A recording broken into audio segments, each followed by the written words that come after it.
So should we get started again? Who's ready to go? All right.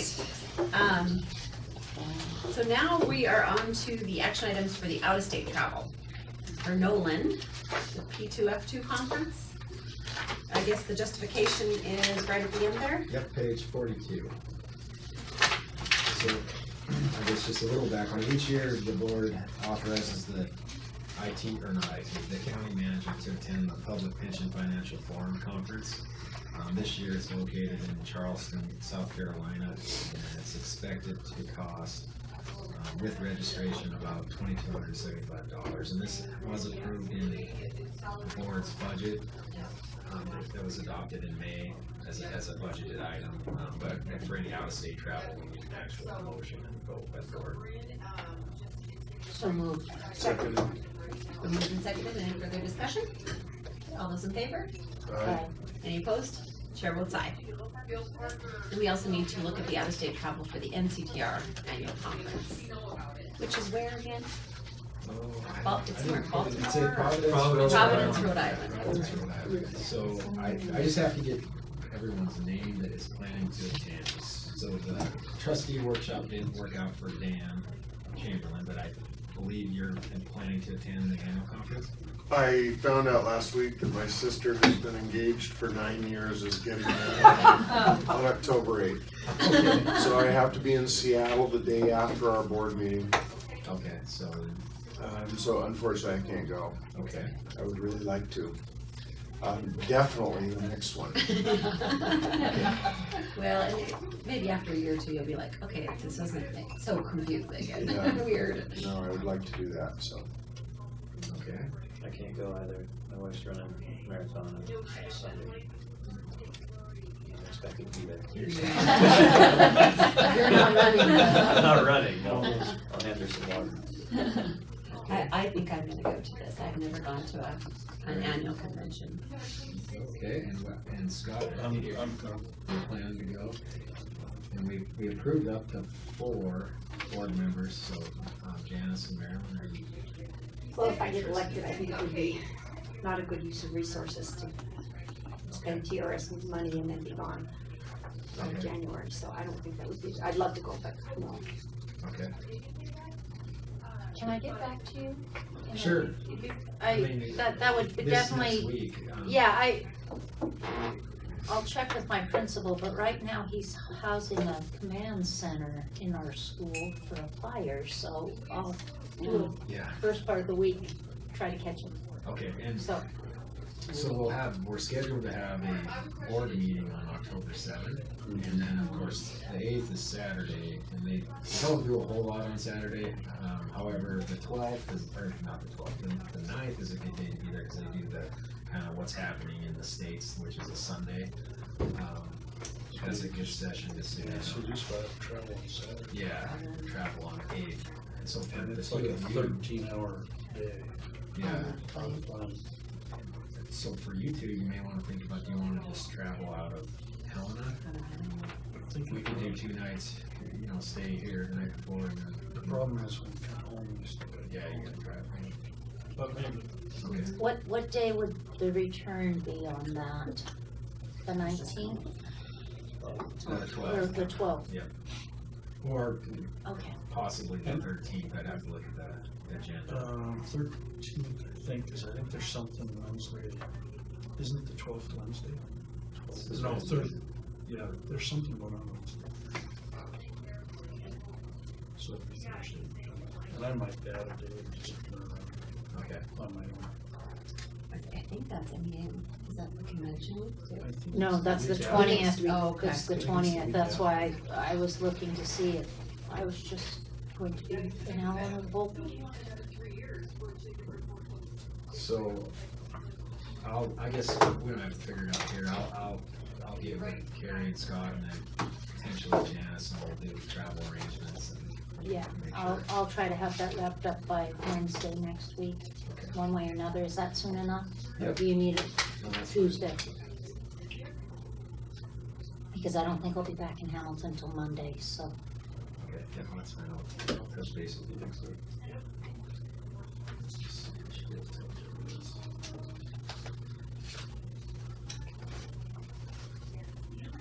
And we know for sure that the next board meeting after the 7th of October is December 2nd. That's our tentative date, yes. Next, I think. Need a motion for NCTR. We basically, we did a motion and a vote for up to 4 at our May meeting, since it's the board members. I think it's already approved in that May meeting, actually, and because it was approved for them to go and for me to go to this one. Now, one thing I guess I should have added here, excuse me, I should have found this out beforehand. Karen, are you thinking of going to the annual conference? Oh, well, They canceled the communication director conference. I don't have anything against going. We hadn't really talked very much about it other than you mentioned it, so if you think it would be beneficial. I think it would, but I mean, Scott, Carrie, Marilyn, Janice, I mean, you've all been to one recently. I mean, from the communications perspective? There are always things you pick up. They have the way different states format their information. The last conference I went to was huge. Must have been was that last fall? I don't know. Yeah. They had a lot on communication, but I don't know what the agenda says this week. Well, there is a thing on Communications Wednesday as well. Do we need a motion to approve? I guess yeah, why don't we go ahead and approve all of it, so let's do the board members, which are Carrie, Scott, and Janice, so up to 3 board members, and then the staff members would be me and Karen. I move approval of Sean and Karen to go to the conference in October. Do I have a second? Second. It's been moved and seconded. Any further discussion? All those in favor indicate by saying aye. Aye. Chair votes aye as well. And then we just need just our information, October 7th, and we have the actuaries coming in, so that needs to kind of be a firm date. It does, so they have their tickets booked to be here October 7th. They're going to also be here on October 6th to present the evaluation to PERS. So if October 7th, I'm hoping this still works for everyone, because that date's kind of locked down. And then our next tentative date would be December 2nd, which we can readdress on October 7th if that doesn't work. Is there some kind of discussion about the Board of Investments meeting with TRS or PERS or something? There's a Board of Investments meeting scheduled for the 6th and the 7th, and I wrote back and said, Right. we have a meeting of TRS on Friday. And they said, well, there's some discussion going on, but. Madam Chair, member, yes, there was some discussion about that, and for logistical reasons, it was dropped to try to do a joint meeting. So once we receive the results of our evaluation at the next Board of Investment meeting, Dory and I will come present the results to the Board of Investments. So I'll have to miss one, but I'll come here.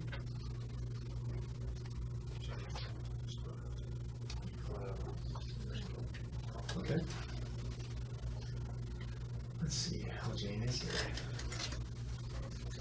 So, yeah, I think we're ready to do the M-Trust schedule review. Jane? This starts out on tab 5.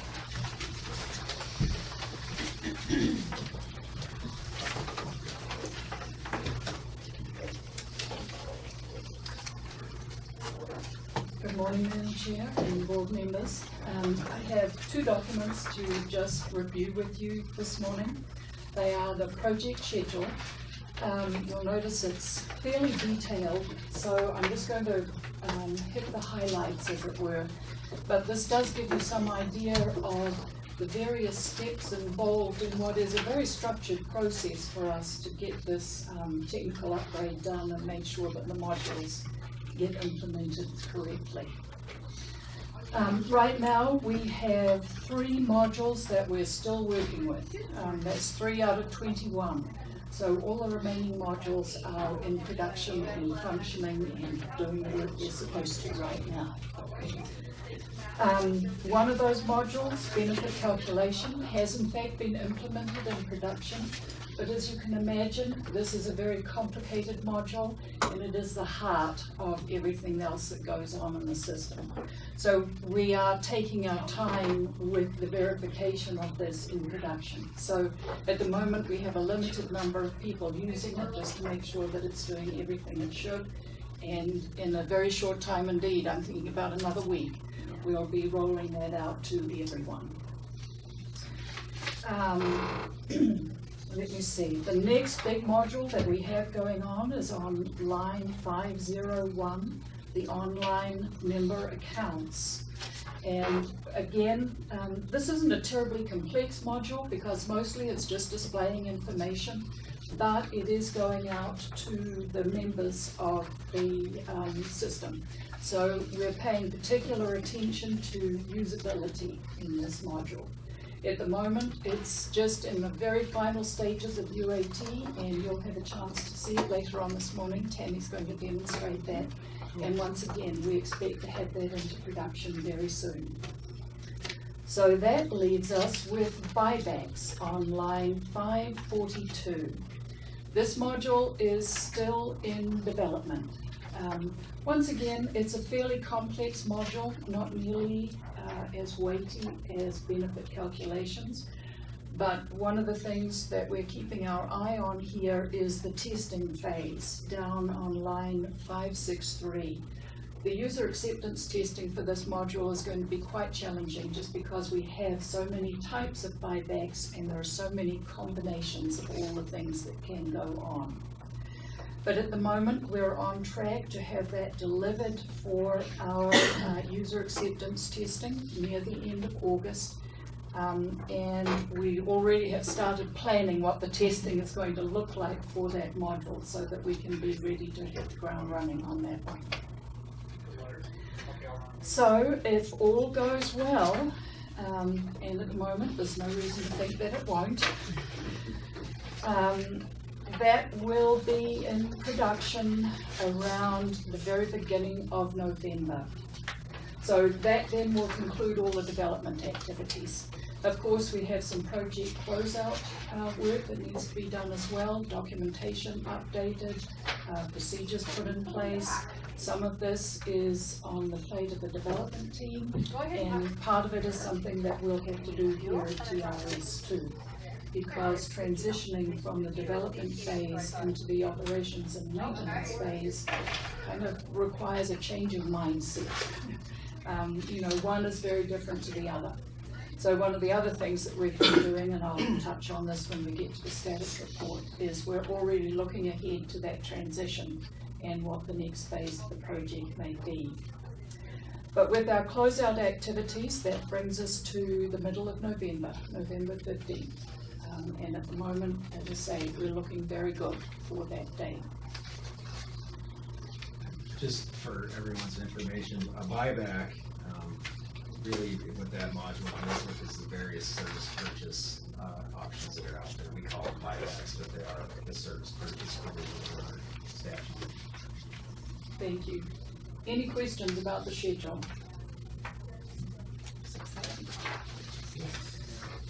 The other thing I wanted to touch on was the monthly status report. I think in your packets you have the status report for June, which is a little outdated now, but it's still a good one to look at. I'm looking at page 2 of the report, which is the project overview.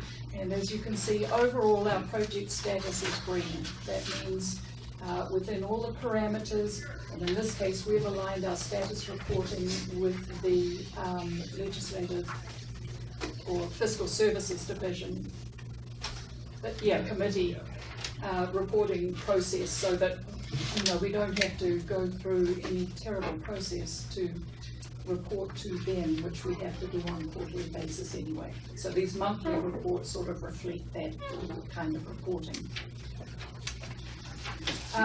The significant activities, there's nothing unusual there, just represent the deliverables that the development team has given to us and the tasks that we have been working on or started in the period. Probably the only one that I want to touch on is on page 3 of the report. We have been working on developing a high-level scope statement for the next phase of the project. Once again, because we want to be ready to hit the ground running, and we need to be able to provide a reasonable statement of scope so that the development team can estimate what it's going to take to do those tasks. And I think Sean's going to touch on that later as well. Looking on page 4, project scope, this really just describes additional features that we decided the system needed during this phase of the project. Now that we're down to the last lap of this piece of work, we have deferred all those enhancements until phase 3.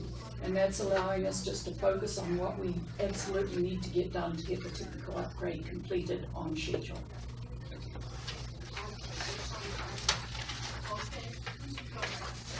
On page 6, this has been a perennial sort of yellow phase for us. Yellow means that it's not a disaster, but it's something that we're constantly watching.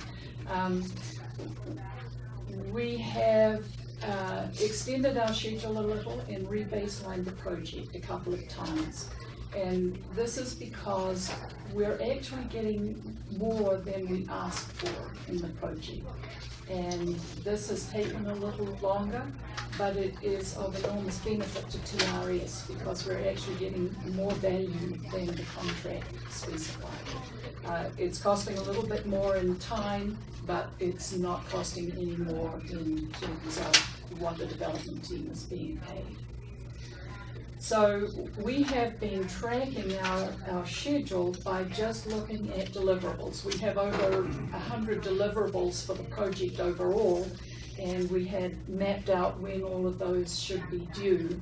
And then of course we recorded when they actually were delivered and used that to monitor our schedule. Recently we've been doing pretty well, and we've been catching up a few of those deliverables. But if you look at the chart on page 7, this shows deliverables through the life of the project. You can see that we've constantly sort of lagged a little behind. But in the last 2 months, we've made up a little of that, so you'll see some improvement there. And eventually, of course, by November, we will have 100% of the deliverables delivered and accepted.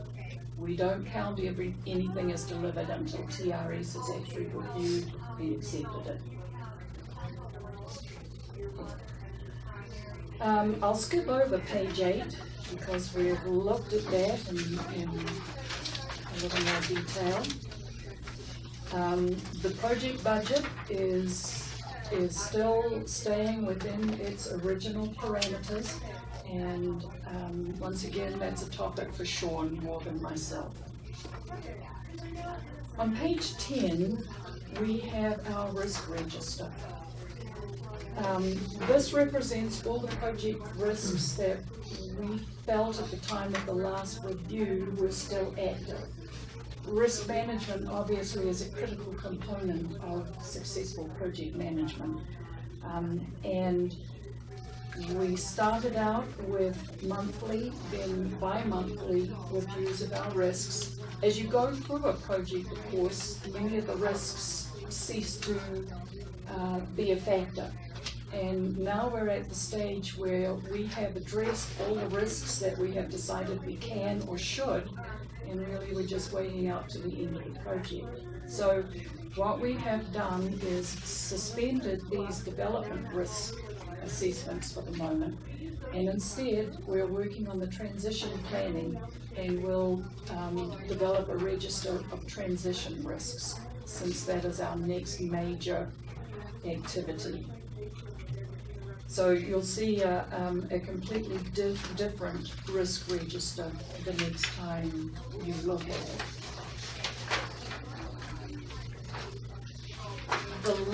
After the risk register, the last few pages are just a complete record of all the deliverables. Once again, in keeping with the rest of the project, we have a very structured deliverable acceptance process, and every deliverable is reviewed by TRS and signed off before it's considered delivered and made an invoice. So this just shows you all the many deliverables so far that are out there. So generally, we're doing pretty well. The project is going well, the schedule is looking good, and definitely the product is what TRS needs and wants. Any questions?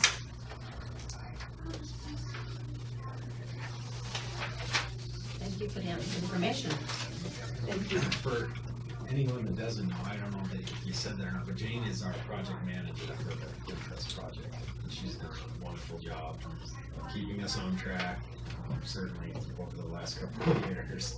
And Jane and Tammy spends, I would say, over 90% of her time now on this project. And Is there going to be any impact from this new mandated technology and hardware platform proposal that will impact this project? There shouldn't be. It should be a transparent migration over a weekend, preferably, where they move us from our servers to hosted servers, and it should be, at least according to John and Rex, if everything goes as it should be 100% transparent to us here at TRS.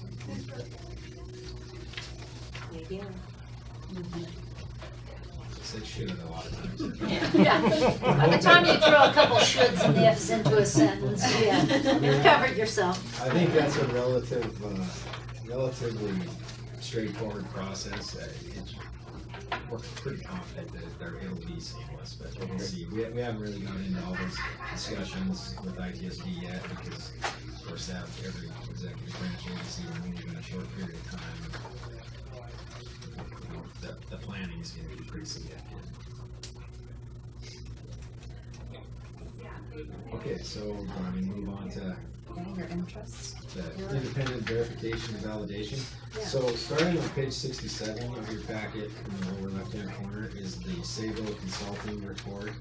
And the independent verification and validation is intended to have, the purpose of that is you have an outside party who has no real vested interest in project management or necessarily TRS limitations for budgeting purposes or time purposes, to have them come in and look at our project scope as well as the various steps along the way to make sure that we have an independent analysis of how well or poorly the project is doing. So this is one of the things we contracted for.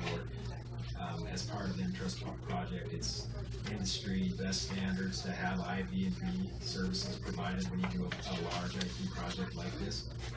So the whole report is in your packet. We receive these approximately quarterly from Sabo. Sometimes it drifts by a month here or there, just because we're waiting for modules to complete before we have him do another update of this report. And I won't go into a terrible amount of detail, but overall, and this is from an independent verifier, his name's Darren Chipinelli. Overall, the project health for the MyTRS project, in his estimation, is good. The one area that he's sort of always been warning us and continues to warn us about here is schedule slippage. But he even acknowledges now that, even on page 69, that both TRS and AMA are incentivized to accept some schedule slippages due to the additional programming we're getting up front. Instead of paying for that in phase 3, it makes sense sometimes from AMA to spend a little extra time now to give us a little bit more than what the specific requirements were. But it'll make their life easier later, and they're not charging us for that because they're on a fixed cost development contract. The only place where we are seeing some increased costs on schedule slippage is our peripheral contractors like project management or technical writing, and then of course our staff time. But again, $2.7 million project, we're going to run over by approximately 6 months from the guesstimate that was made way back at the beginning of this, and we're sort of going to end up about $90,000 under the overall budget. So I mean, pretty typical for big IT projects to take longer and cost more than they were projected. This one's gonna take longer, but lucky for us, it's not gonna cost more, so I think we're in good shape that way. I don't really want to, I mean, if there are questions about anything that you read in the report that you would like to ask, I certainly can speak to those. I think the point is you can see all the various items that IBD looks at: project management, risk management, requirements and traceability, prototyping, configuration management, implementation management, testing, etc., technical documentation, vendor communications, contract management. I mean, they look at basically everything involved in the project and they give us an assessment, and then our steering team will sit down and go through this report with him, and if we have any questions about how, you know, sometimes he'll offer in his report ways to remedy a situation, and sometimes it just warrants a discussion, and yeah, so he's been insightful in certain areas to help us sort of right the ship where we needed to, and I mean, overall, I think we're happy with the service we've received. Once we get in, we'll talk about here in a bit, phase 3. I think we're gonna wanna continue to utilize his services for the transition piece, but I think the contract we currently have with him will allow for that. And then I don't know that it'll be necessary to contract for IBD through the end of, because the phase 3 is really just enhancements to the existing project, so we can talk about that when we get to the phase 3 discussion. But as far as the value he's added up to this point, I think it is there. It's always nice, especially for me, I don't have an IT background. It's nice to have someone from the outside come in and look at what is AMA doing, what's Gene doing, what's our technical writer doing, what's our test lead doing. Does it all make sense? Is it all working? And this is sort of the peace of mind I get and you get as a board. Is AMA always off-site? Or do they ever come in as well? No, they actually come in about every 2 months. Oh, okay. Yep, they come in for 3 or 4 days at a time, and usually it's their trips coincide with the release of a prototype review, so they'll have a module prototype built and they'll come in and they'll show it to us and we'll provide input, and then they go back and they finish the prototype and get it ready for testing for us. One thing I saw in this question, he mentions warranty period several times. So what are you anticipating? Well, under the current contract, once we do final acceptance on November 15th, we have a 1-year warranty period, and that's part of the phase 3 discussion. Is there's sort of a gray area that was all built into the contract that was signed at the very beginning of the project. We have a 1-year warranty period. We also have a maintenance agreement with them, which seems a little odd, but we've always had a maintenance agreement with Alfred for Pension Plus, and I think it was modeled to sort of fit the mold we've always used. So we have I think it's a $6,000 a month maintenance contract with him, and then we're going to jump right into an enhancement phase where we have specific itemized things that they're going to be building in each module. So that's a point or an area that Denise and I still have some work to do and try to reach some resolution with Alfred. And I think what we're hoping to do is we have the $6,000 a month we're paying for maintenance. Part of the current contract also says anything up, like sort of new, out of the ordinary that we would request comes in at $100 an hour ad hoc rate. So we're hoping to do the whole next phase based on the 6,000. We get at least some credit for this 6,000 a month, and anything above that is at the $100 ad hoc rate, which is going to be significantly less than what we paid for the big overhaul that we're just completing. So I don't know if I answered your question. In my mind, the warranty would be if it's something that's built in production on the date of acceptance and something with it has a hiccup, they would fix that at no charge to TRS. But So is the warranty upon final acceptance, or is the warranty upon acceptance of that module? final. So even something they built back in October of 2013, that warranty on that piece doesn't start until November 15th. But how exactly it's gonna work, we have to sort of meld the old contract with the new contract we're gonna develop for phase 3.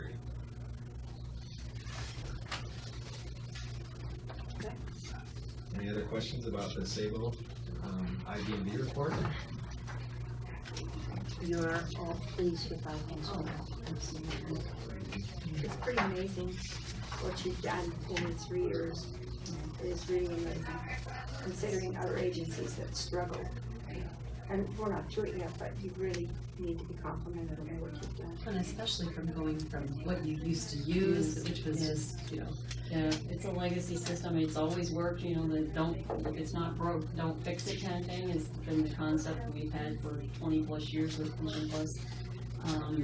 But what we're getting is just, it's amazing, I think, the little extra that they're giving us, it's well worth the 6 months, absolutely worth it. You know. And I was here during when we were looking at PeopleSoft, and that was not a pleasant project at all.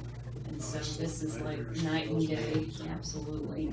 So I spend a lot of time, but I don't regret it at all, whereas on the other project, lots of hours for nothing, basically. Yeah, at least now, I mean, it's a modular based implementation, you get to see, you know, get some value for all that hard work. And, you know, you know, the comments from staff and how much it's an improvement, especially the ones that are coming in from, that are new to TRS and have not ever used, you know, Pension Plus, and how much they like it. And the correspondence alone, for me, I think is tremendous, just the value that we gained from that. Is the hardware for the system physically located right here in this building? Yep, Yeah. right, everything's, nope, it's not. It's down, oh, okay. We do have some, do we still have some downstairs? Nope, okay. I'm out of the loop on that, obviously. You're on a need-to-know basis. Yeah, so I leave that to these guys. Co-located at the data center. That's some of the ones we currently own, but we lease rack space there. That's Okay. one of the pieces that eventually will be moved over to 100% hosted by then.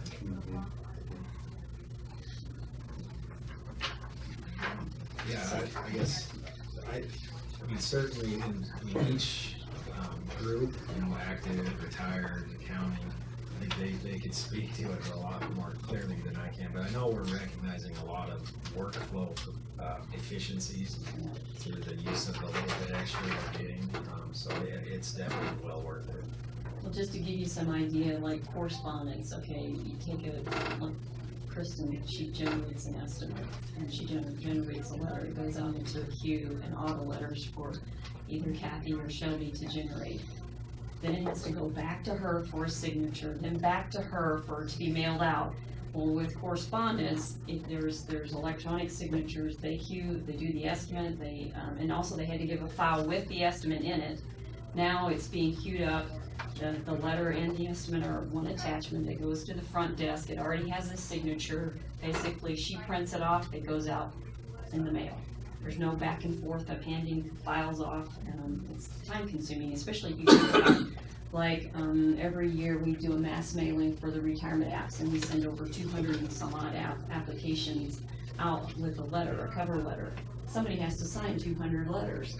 Now it's just simple printing off their electronic signature. They add the attachments that goes out in the mail. We also, the correspondence gains us in the fact that we don't have to print an envelope with that person's address on it. All our correspondence is being generated where it can go into a window envelope. That saves envelopes, you know, the cost of us, you know, getting I think the window envelopes are cheaper than the other type, I'm not sure, but I mean, it's just time consuming. The correspondence, the savings from that alone is just wonderful, I think. And imaging too. And imaging, yep. So these guys can, you know, they can image the estimate as well as the letter right from their desktop, where instead of it having to be physically placed in a folder for someone to take downstairs and then scan in the estimate, so it's all right at their desk. So it's nice, that piece is, well, it's all nice, but that's, to me, I mean, I just know from dealing with them all these years, and if you can imagine, this room right here used to be full of file cabinets and, you know, pulling files, and now everything's out imaged, and it's just that how we've grown and changed over the 20+ years I've been here is just, it's been wonderful, so. And did you say that the warranty structure on the system is 5 years? 1 year. 1 year. Yeah, 1 year warranty on the program. Okay. Any representations by the development team as to what planned obsolescence is on this system? No, not really. I think it's built on Cold Fusion, right, Rex? And I think it's adaptable. It should be adaptable for a long period of time.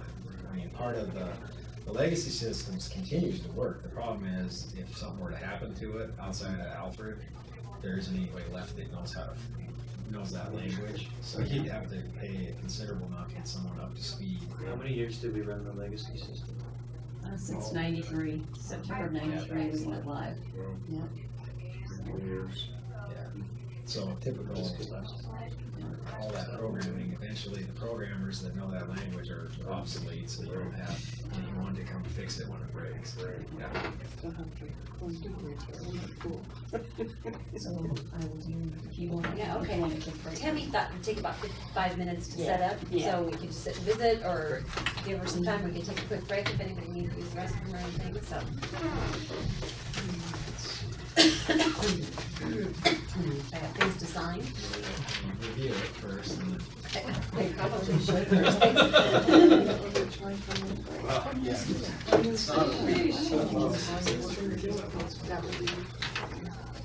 The Blackfoot.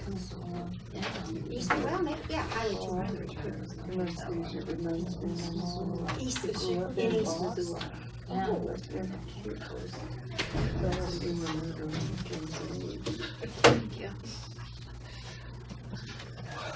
See it. so Dan, this is the. It's not because my eyes are bad. No, I was Yeah. State rate.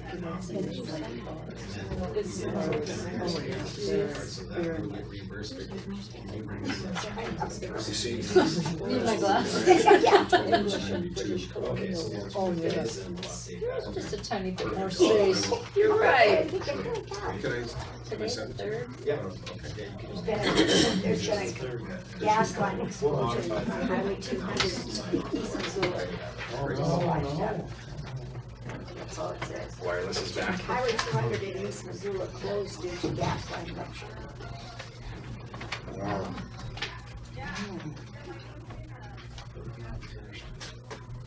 Highway 200, so that'd be the old road down there in East Missoula. Maybe I'll just see if I can get the rate. Okay. How's the smoke out there? It's not near Well, the I'm back just saying down wrong, there. because that's not what they We've have. got some, but this morning, that wind blew on, and it really cleared out the valley. As I drove out of Missoula, the rising sun was pretty bad. You could see it, red, but not considering what we've had in the past, and not what they're getting down there. Last summer was the worst I think ever today. Yeah. That I can remember. 2000 was an absolutely horrendous year. It was so bad. I know. I went to Georgetown Lake and it was bad over there, and then even outside of Georgetown, I can't get away from it.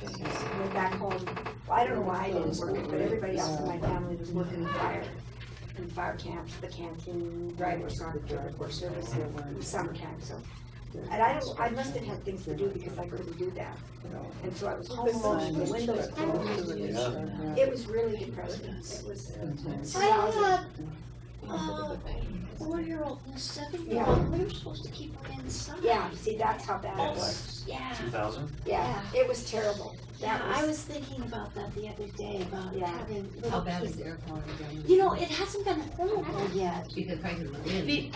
Right, but a lot of times in the morning, it'll settle in the valley, but then it has cleared out. But if I live 10 miles farther south of town, it would be a whole nother story. We haven't really seen anything in Lewistown, but then when I was driving over to yesterday, and went towards Bozeman, and when you go over that divide, you go over there, and all of a sudden mountains just disappear. Well, It's, yeah, and for me, the mountains disappear and I live right by, I mean, so, but like the last couple of days, they're there, and then they're gone, and then they're gone. You know, they come and go.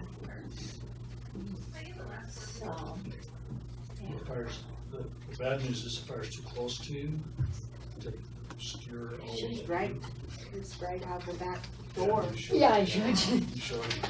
Yeah, yeah, it's,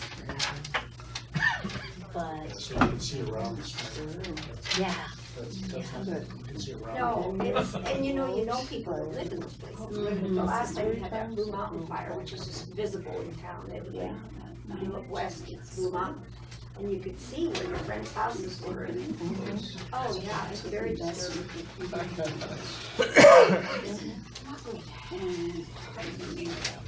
And I guess the stuff that's burning is scheduled for. Yeah, I'm whenever everyone comes back, I would really not right. There was really smoky at our house, but on the east end, Tammy, is what you're doing in this pile here? No, it's not. I'm just gonna look for it. a little board here that I'm sitting down by. Okay, TRS, then, yeah. are you ready or? I'm ready whenever you guys go ahead. I'm good. evacuate. Quite good.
Whenever everyone comes back, I'm ready.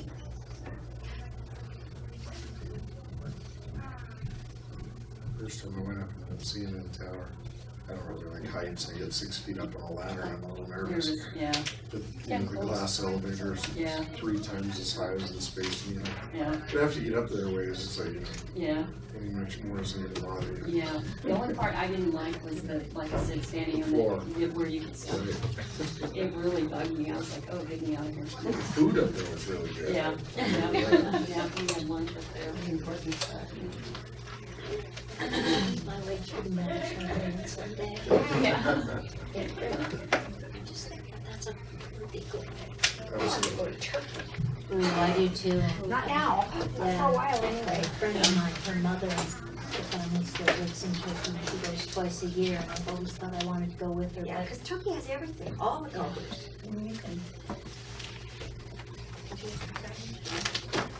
Oh, I have to give him a receipt.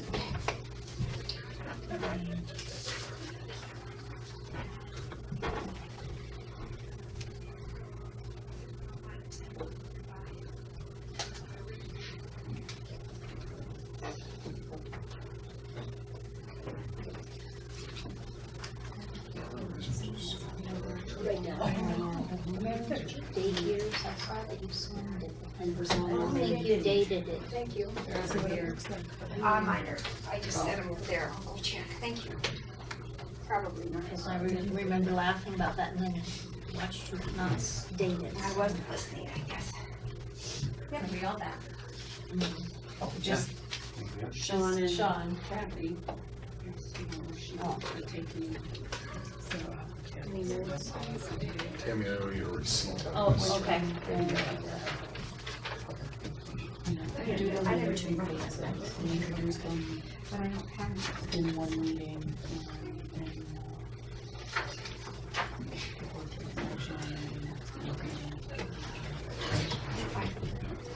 to allow public comment, to allow them to review, suggest changes, whatever. Stand a minute too. You know, I took a break when they were filming me, but I got back and just I had cracks we got. So hot. Air leaking through us all the windows last night. So Twisted hair. blowing lamps over. Hit 'em all. Okay, so, you know, when you say that, I have two window air conditioners and I'm sorry, you know, I would like to have it.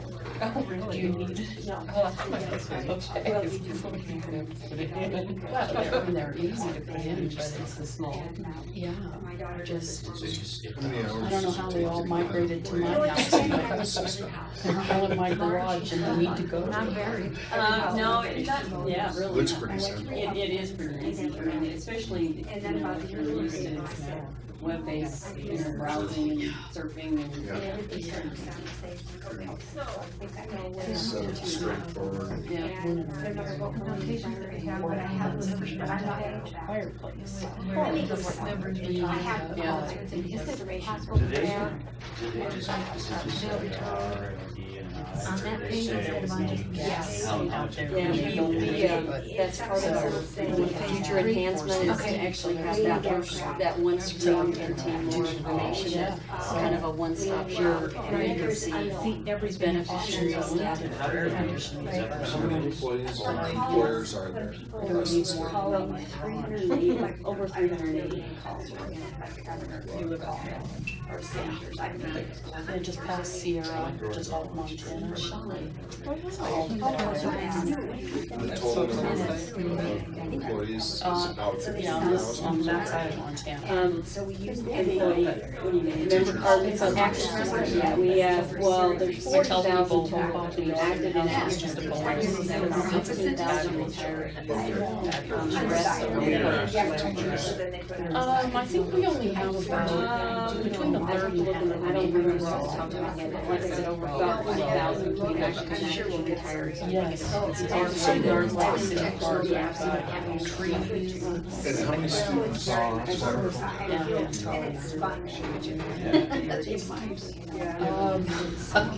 The grass is all gone, but the trees are doing well. The above ground sprinkler system is. Yeah, I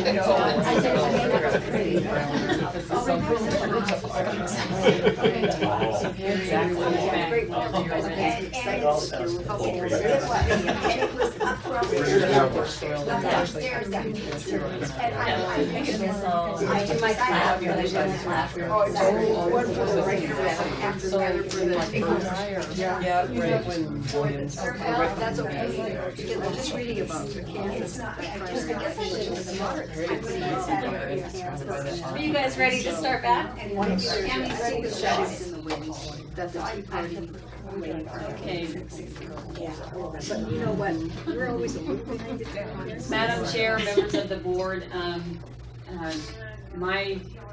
today I'm going to demonstrate MyTRS, but first of all, this is a look of MyTRS for TRS staff. And this is, on your left-hand side is the menu items of all the modules that have been implemented, except for 5X is in prototype, and then of course the MyTRS 32 for the active and the retired that are not in production as of today. But this is just a look of what we look at on a daily basis when we log in to start using MyTRS. So I'm going to take you in as we will be using this system as a staff member, and at the end I'll show you how external users will actually access their MyTRS. So for us internally here, and of course the object is for us to be able to see and do everything that the external user can do, and also so when we're on the phone with them, we can navigate and do the exact same thing that they're trying to do on their own personal account. So for us, we go into membership for active members and we access MyTRS for active members. And just, I want to make a statement that, that the information I'm going to display here is bogus information. It's been made up for demonstration purposes.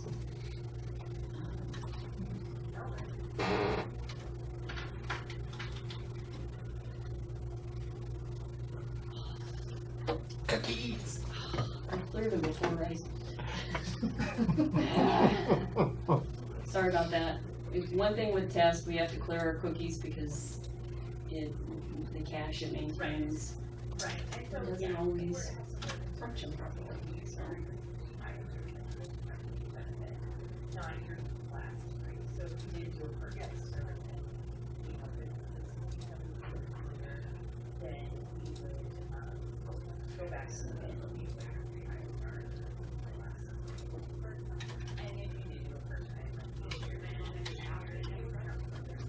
Okay, so this is not the first screen an external user would come to, but this is, and I could actually hit the up arrow and show you what they actually see when they first come in, but I will wait and do that at the end. So this is MyTRS for an active member.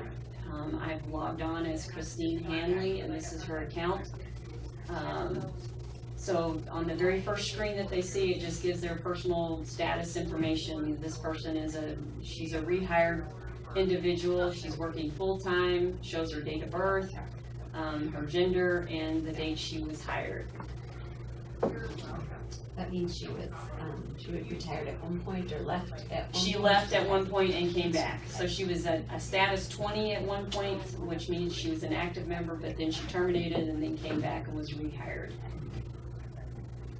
Okay, so then on the left-hand side are the menu items that they can use to look at whatever, whatever reason or whatever they're out here for. But we'll start and go through my contact information. This is there, and it asks them the question, is this your current mailing address? If not, you can click the edit, and active members can actually update their address information online. That's different for retired members. They are not allowed to update their information online. They have to send the information. Well, all members have to change their address in writing to the teacher's retirement system, but because of 1099s and tax information that's going to be sent out for retirees, we control maintaining and changing their address for them. But they can hit the edit and update their email address, phone numbers, physical address, whatever, or mailing address. On the edit, we have also given them the information that, they need to follow postal standards. We give them, you can click on a link, and I won't click on all these links, but you can click on this link and it'll take you to the zip code, look up a zip code, and it's external U.S. Postal Service link, website. We also have, I'll show you on other screens, we have actual forms on where they can actually link, and it will actually take you and open up a form as well. The next piece that they can look at is their beneficiaries, and it will list all active, primary, and contingent beneficiaries. And here's where I said if they wanted to change, they could click on this link. It would open up in a separate window the form to actually update and change their beneficiary information with TRS. So they would take and it's a fillable form, so they could actually, do whatever, they're a new member, their information has changed, they can do all this, complete it, print it off, sign it, have it notarized, whatever the form requires, and send it in to TRS. Does it require a notary? Yes, it does, yep. So it lists, again, all their active, primary, and contingents, and I will tell you that the P1s, C1, C2, C3, that's gonna go away. The numbers are gonna go away, because basically you're a primary or you're a contingent. The levels 1 through 9 are internal here, which means nothing to our external users. But Pension Plus, we tracked, 9 first contingent beneficiaries. Yeah, that 9 numbering primary. would be confusing Yeah. for people. Yep, and so that will go away. Does it give them the option on beneficiaries though to designate different percentages to the contingents? So they must be equal. Yes, it's share and share alike, yeah, My favorite. yes. Well, Yeah. Exactly. Next item is my account balance. This gives the person a snapshot of their contributions and interest, as well as their creditable service. The one thing I'd like to point out is these little question marks is hover help. So if you place your cursor over the question mark, it'll give you a description or more detailed information about what that item that you're looking at pertains to. It also tells you here when their service was last verified. Under TRS, we have a section under membership. Whenever a person's account is looked at, it's audited, their service has been verified, we go out and update that date in the system, and it also updates that information here as well for each active member. So, And this must have been a teacher that was, designing shoes or something. Colstrip public shoe. school, and because this is test, it's cutting off the description. Giving you a hard time. Yes. Yes. Okay, so the next one, any questions? I mean, don't hesitate to stop me if you have any questions as we're going along. So I can Does the administrator of the system have the ability to go in and look at the activity of a member on their own account? Does the administrator, what do you mean? So could you look and see how many times somebody has accessed their own system and what they've done inside it? Can we do that? I mean, I know we have in the past, but are we doing that? Are we looking at doing that? Okay. So for example, if somebody said, hey, I know I was in there 6 months ago and I changed my beneficiaries and it's not reported yet, you could go back and investigate that, right, John? Okay. Okay. Great. Next item is my contribution history. There's a salary enhancement. This will actually give the individual, they can actually look at it on a fiscal year basis as well as a calendar year basis. We've had, I know from employers, we've had information that they've asked, and that was part of the little bit extra to give us the information on the calendar year basis. Sometimes that may, I haven't, personally, I haven't had that request from an individual. It's always been a financial advisor or, an employer trying to put information together for their calendar year and tax information. If the school was late on their payments, would that come in as a late thing on there too? Well, it would just, if it's late, depending on when they're accessing and looking at their account, it may not be displayed here. And Yeah. so like if if you're looking at it 9, just a month. So Yeah. if it said like 9 and then it didn't contribute again until, one of the school districts was months behind. and then Right, you you got it would all. have a gap and you'd be questioning why Good, don't okay. it? Yep, absolutely. Good to know.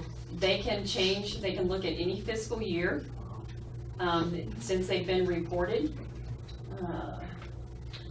Is the fiscal year always the school year, or is it whatever month they're starting to look at the system? It's a fiscal year which equates to the school year. To the school year, Yeah. right? Most schools go July. June. So this is all new, we never used to display this, which is, it's gonna be, once members get used to using it, I think it'll be really useful to us, because you might see, well, I have Colstrip, but I also know I went and did a little bit of coaching at a nearby school district, and they didn't report it, and so they might catch it quicker, notify us sooner, when we get the record straightened out, instead of way at the end when we do our audit for retirement purposes. We do have a disclaimer up at the top to notify our members that, of course, contribution history is not going to be available prior to July 93 because we went live with Pension Plus in 93. So some of that, for some members, some information may be out there salary-wise, but not detail-wise. So, next item is my service history. And again, it gives the disclaimer that service earned prior to 93 may not be displayed, but it's of course included in their total creditable service. And this gives them just a brief synopsis of what they've earned on a fiscal year basis. And so it will be helpful for, service audits if the individual is questioning, well, I thought I worked, this person's a 0.54 in 92. She's like, well, no, I worked a full year. And why am I not recorded in a full year for that fiscal year? So it'll be helpful for individuals if they're paying attention, reviewing their account. Okay, and again, it carries forward the date service verified. Next item is my withdrawals and service purchases. So if someone has withdrawn throughout their career, it will list the withdrawals, and this individual withdrew back, and it was in November of 2002, and it was processed in that same month in 2002. And then also it tells you here if the person is repurchasing this time, and down here where it says redeposit, this individual did repurchase that time, and it shows that it's completed. If it was in progress, it would have a checkbox that it was in progress. So you can see she withdrew $15,000, but she paid $20,000 to repurchase it. And it also lists that she's has purchased some private teaching time as well.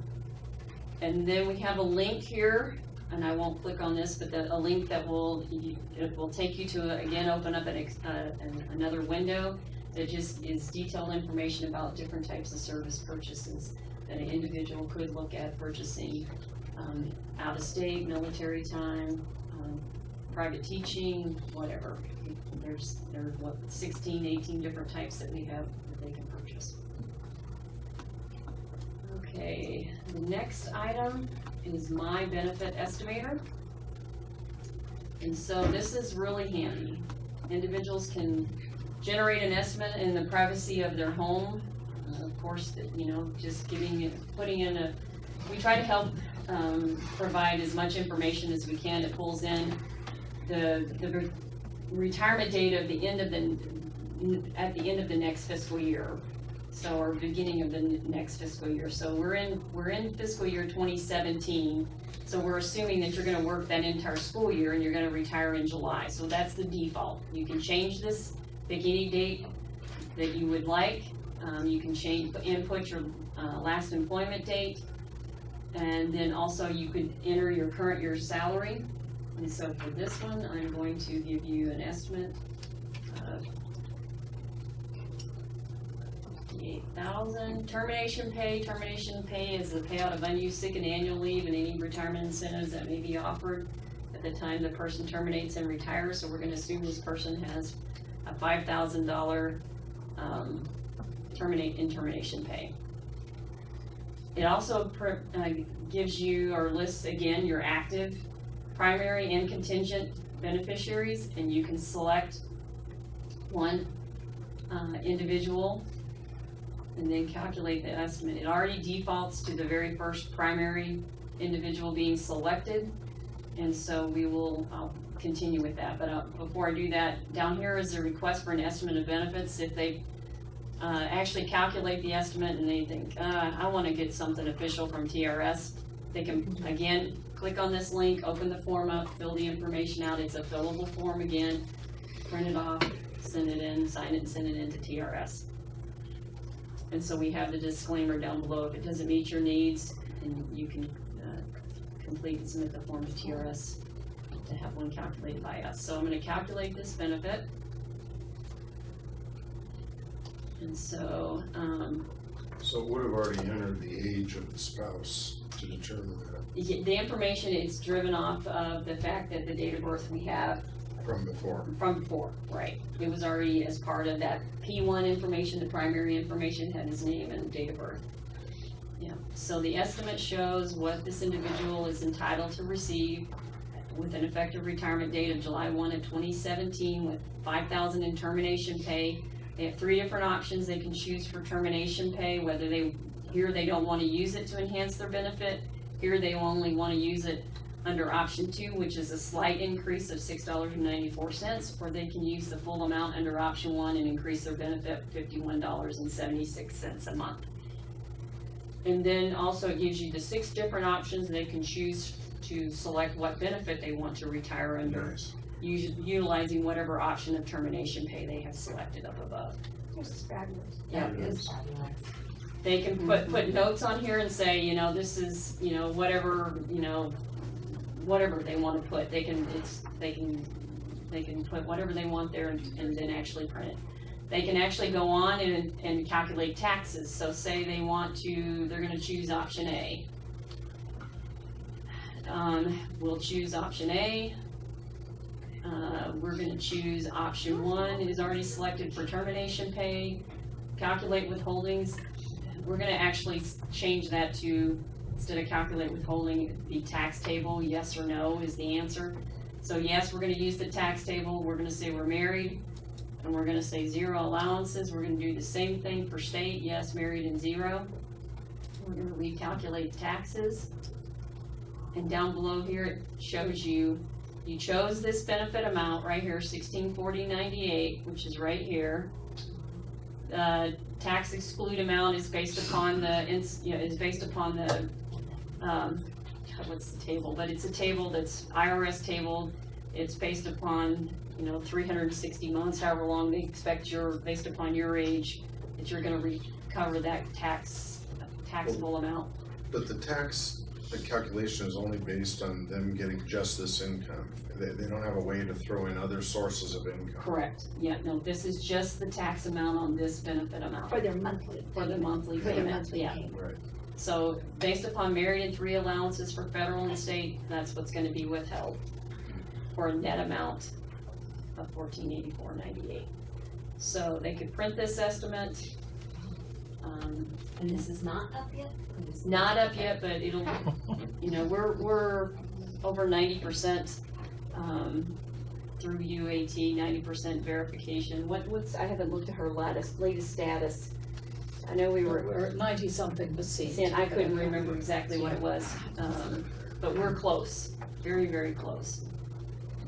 Okay, so the next thing that they can do, so say for instance, they get a request, like a lot of times we get a request to verify how much in benefits they would receive or what their account balance may be.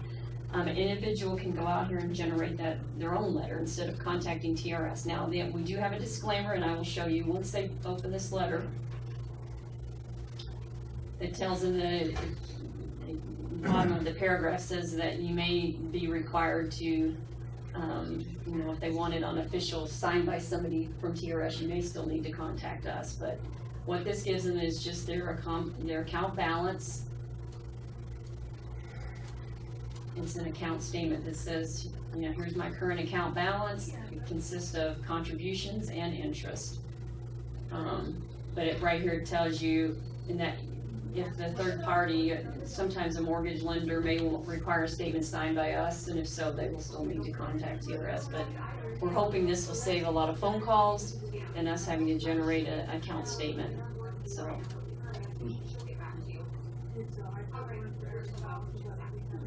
The other thing that they can do, which we get, I know IT will be happy with this, they get requests of, hey, I lost my annual statement, can I get another one? Well, they can actually log on here and create their own, regenerate their own annual statement.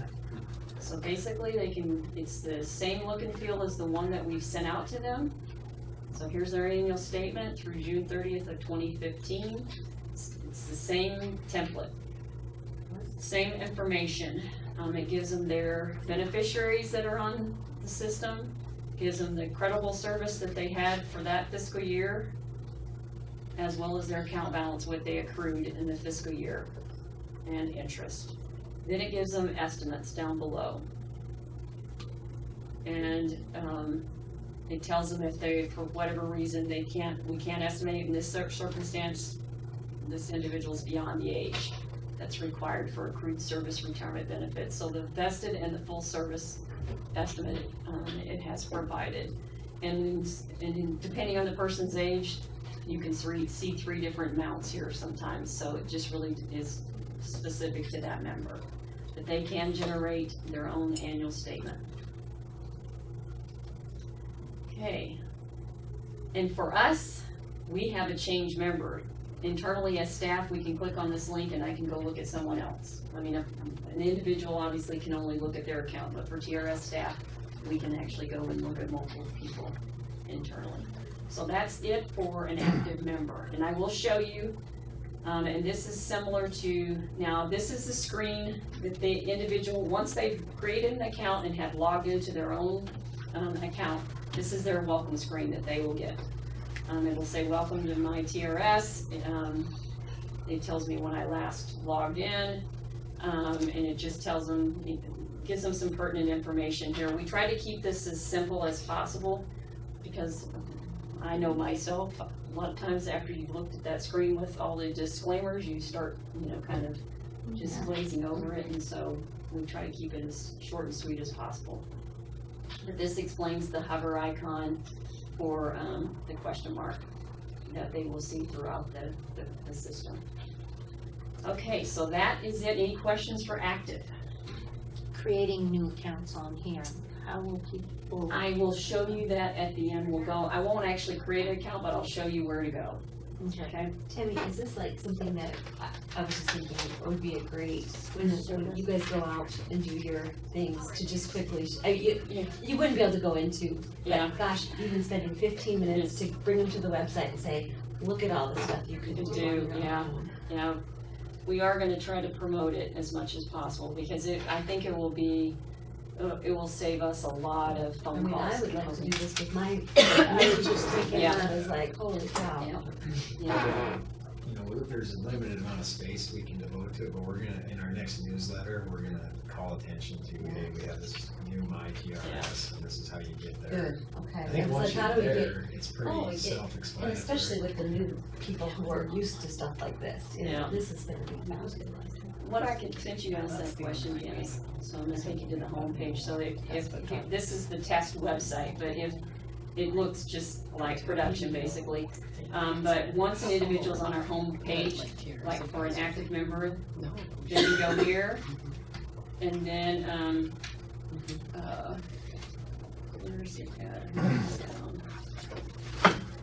The online account access button. At the top, I missed it, oh, there it is, Right yeah. there, TRS account. Yeah, to enter your TRS account, yeah, I'm sorry, I missed it. So, You have to go in at the What if bottom. you've already done one before? oh, that's right, If you've already done one I before, wanna we do have, one. we have to start a new one, or? yep, yep, Good. we'll have to start. Okay, 'cause I don't remember what I did. Yeah. Right, and that's what, Good. Yeah, so, I'm sorry, I clicked on the wrong link, but down below was the new one. But this is, it would take you to the first, the disclaimer page, and then here, because I'm already logged in, it's not gonna let me show you. I'll show you in a minute, I'm sorry. Yeah, that's awesome. Okay, so, for retired members, for us internally as staff, we access the retired account through retirement payroll. And I will demo.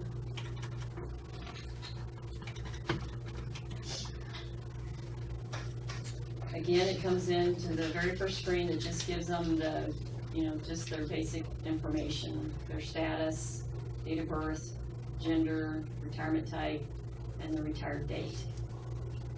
My contact information, again, there are only limited things they can change. They can edit their email address and their phone numbers, but they can't change their physical address. They would have to complete a change of address form, which we provide the link here. Again, they can click on the link. It opens up the change of address form. It's a fillable form. Again, they fill it out and sign it and mail it in to TRS. That doesn't need to be notarized. No, it does not. Alright, the next thing that they can look at, similar to active, is my beneficiaries. And this individual retired under the normal form and can name multiple primary beneficiaries. And of course, the two active beneficiaries are listed there. will the 1 and the 2 go away? Yeah. Too? Yeah, we're gonna ultimately get rid of that because, again, that was a pension plus requirement. And we had to carry it over into M-Trust just because pension plus, whenever it wants to pay benefits, has to have a P1 to pay a benefit to. And so we had to carry that into M-Trust, but ultimately, once we're off pension plus, we will get rid of the 1s, 2s, so on and so forth. Next one is my monthly benefit. And this gives them a snapshot of what the individual is receiving, and in this circumstance, I want to demo is this person is actually receiving two benefits, one as a member and one as a beneficiary, a survivor of someone's account. And so they have a radio button, they can select and look at the detail of whichever benefit. This one is the one as a member where we have highlighted. Again, the hover help explains what they're looking at. But it gives them a detailed information of their base amount, their data, and their gross benefit, as well as the federal and state income tax or any other deductions like health insurance that they're having withheld. And also their federal and state withholding allowances. They're based on the tax tables with single and one. If they wanted to change their tax withholdings, we provide the link. Again, the forms open up, they can fill them out, sign, notarize if required, and send it in to TRS. So I'm hung up a little bit on this beneficiary thing. Let's say they have two daughters, like your example. One of the daughters passes away a year later. Does the system give them the option of creating a per skirt-based transition of moving that? No, it doesn't. Why not? For simplicity purposes, that's just always the way it's been. Somebody's going to have to, if the daughter dies, they're going to have to submit a new beneficiary designation form and designate the Oh, so they would be able to manually change it? Yes, except that, back to the question that you asked earlier about whether they can do unequal distributions, and they cannot. Okay. I mean, it's, you know, we're a retirement system, not an estate planning tool. Right. So, But at the very it's just least, the way they it's can always make a been. new designation to take the half that went to the daughter Absolutely. to that person's children, like the grandkids, as opposed to the surviving daughter. Correct. They'd have that Yeah, they capacity. did, yeah, absolutely. That's a good question. In this situation, the person was you know, the spouse or whoever, they were under an option C, you can see joint and 2/3, and the member died, and this person became the survivor or the beneficiary under that option C. And so that benefit is continuing for the rest of this individual's lifetime, until that person passes away, this person passes away. Okay? Okay. Let's see here. So I have my monthly benefit, my benefit history. This gives them a history of all of their benefit payments on a calendar year basis. And again, they can look at any year from the beginning of when they started receiving benefits. And as you can see, it combine, in this situation, this person's receiving two benefits, so it gives you a combo of both that has been paid on one on each line, of course, but it displays all the benefits that have been received by this individual for that calendar year. Okay, next item is my IRS 1099-R information.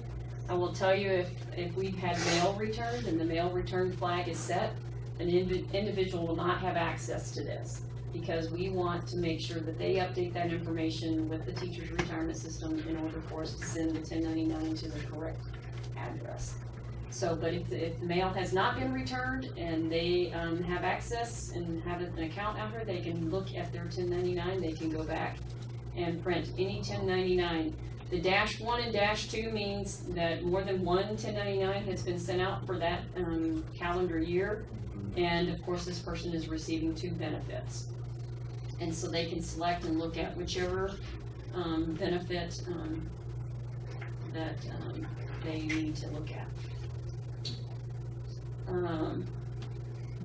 What this will do, if they click on Open 1099-R, if they truly need to print one, so say they're filing their taxes and they need to print one, this actually opens up a 3-up copy. Means there's three different 1099s printed on one 8.5 by 11. And for any 1099 that was issued 2015 going forward, there will be instructions. Any years prior to 2015 will not have instructions with the 1099. It'll open up the 3-up copy, but this page right here, the second page, will not be available. The individual will have to go and get that the instruction information off the IRS's website. It's because we haven't maintained that information in the past, but going forward on M-Trust, we will be able to maintain the actual instructions that go with that 1099. Okay. Next piece that they can look at is my working retiree earnings. And so for those individuals that don't want to truly retire, and are looking at going back to work, they can actually come here and see what they're allowed to earn, and also they can look at it as they're earning, they're back working, and they can look at, okay, here's what's been reported to date, and here's how much I have left to earn for this calendar year. We do have a disclaimer. Yes, sir. If they retire at a normal retirement age, do they have the option of deferring the retirement income for several years beyond that point? When you, so you're, So let's say they decide they don't wanna draw income until 70, could they leave it in the system, allow it to They can. continue to accumulate? yeah, absolutely. But There's in no that benefit case- for right, in that case, 5 years later, we're still gonna pay them retroactive back to To- when they were eligible. Yeah. So, Is there- but they could. So it would be a lump sum payment up front then? Their first catch benefit- them up. Yeah, Oh, I see, yeah. okay. They're eligible the first of the month following termination or the first of the month following their 60th birthday, whichever they, you know, whatever they choose to do. I mean, they can go back early. I mean, if they terminate, and they could go back as early as age 50 with 5 years. It just depends on what they want to do, but yes, we would pay them retroactive in a lump sum. Okay. Yep. We have some links here to great information for our fact sheets for termination of employment and post-retirement employment, as well as the understanding the 150-day break-in service requirement. The next item, again, this is similar to the active folks, where they can go out and create a verification letter of benefits. It's the account balance for the active. This is this is how much this individual is earning from teacher's retirement system in a monthly benefit. And again, it may not satisfy a third party's requirement of having an official signature from TRS, but it does give them their gross monthly benefit. And this is really nice because it's inevitably, they call like an Yeah. hour before they're gonna go close on a house. Yeah. And it's our emergency that they're waiting. Yeah. So at least this way they can print something off. Yeah. So again, for us internally, we can change the recipient and look at other individuals. And again, the first screen that they see, they being the individual benefit recipients, similar to the active members.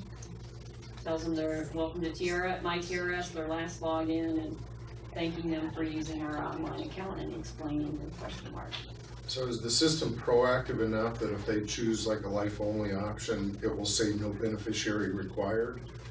Or, Well, we always want a beneficiary, whether it's their estate or, but, you know, obviously we want someone other than their estate, and we would like to have someone other than their estate, but yes, a beneficiary, we have to have a beneficiary, because we have to pay a $500 death benefit, and any account balance under the normal form, yeah. We, in all cases, what's payable by the retirement system does not terminate upon the death of a normal form benefit Oh. recipient. so you're not like an insurance company? We are not, because That's people good. are entitled to receive Sure. benefits at least equal to their accumulated contribution, so we may have an account balance, but we then also always have a $500 death benefit. I see. Okay. It's better than the federal government gives you. Better than 255. Yeah. And I'm sorry, Tammy,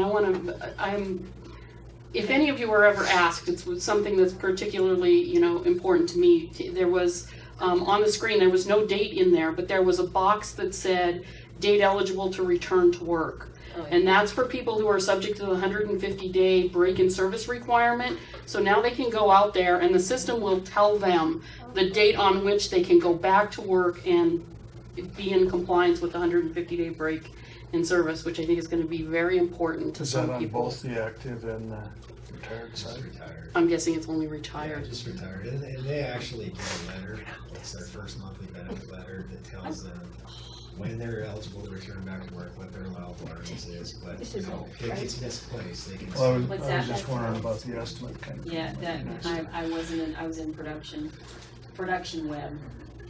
So I need to be on test, as Rex just kindly pointed out to me. Oh, you're going the wrong way.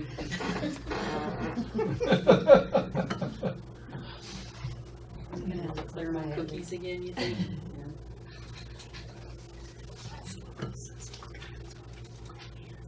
So this cookie problem doesn't occur on the production Yeah. website, it's just the test website. Estimate doesn't.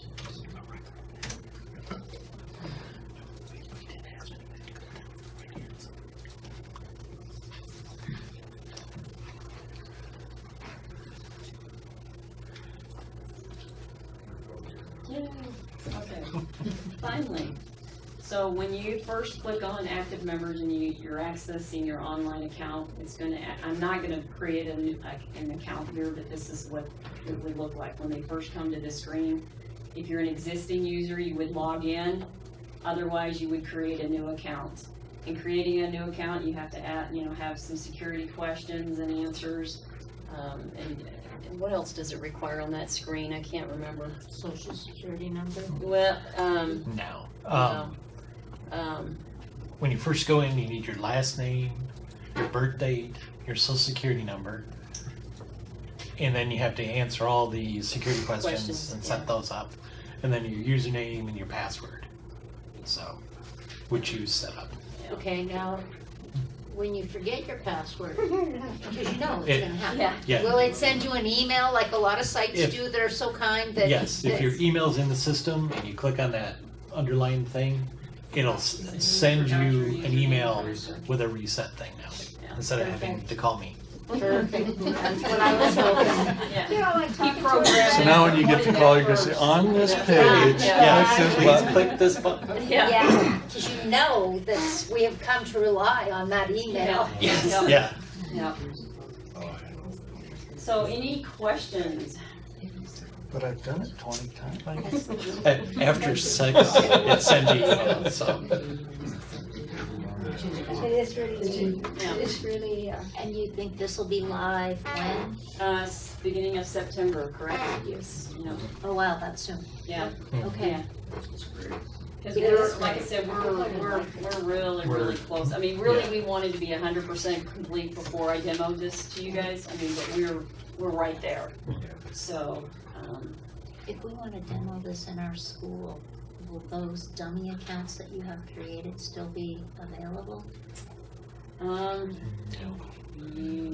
He's Because saying they're, no. they're in the test Test database, database, yeah. and only people on this side of the firewall can get the test, Yeah. so. Okay, yeah, yeah, because that would be handy to be able to. the only, see what it is. yeah, I mean, Yeah, I really think in terms of all of those retirement seminar things, this is what you'd want to spend part of your time on. yeah, yeah.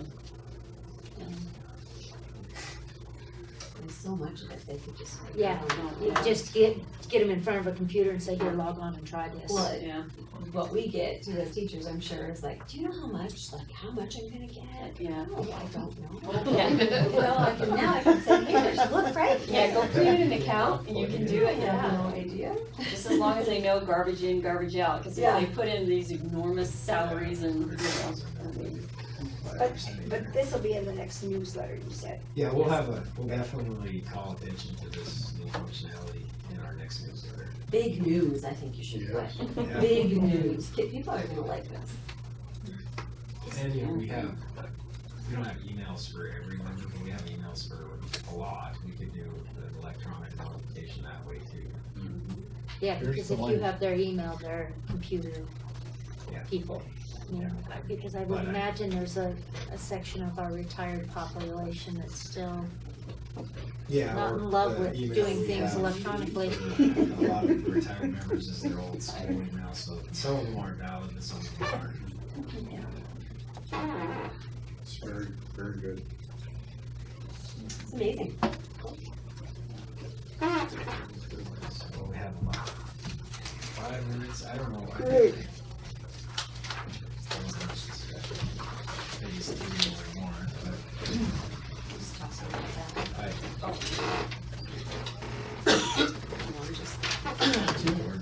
yeah, Is phase 3 discussion just, well, are we gonna go to lunch and talk about it after? Okay. Do we have reservations somewhere? we do have that over. It does, but it's been changed. Oh, it has. Yeah, yeah. That was, bugs. Good idea.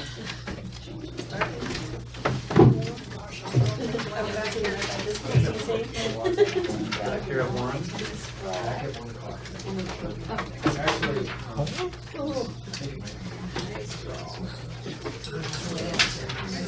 The zone says 1 o'clock, so accessibility. I would love to go. Okay, anybody wants to ride, she has a car. Got a new one. I love it.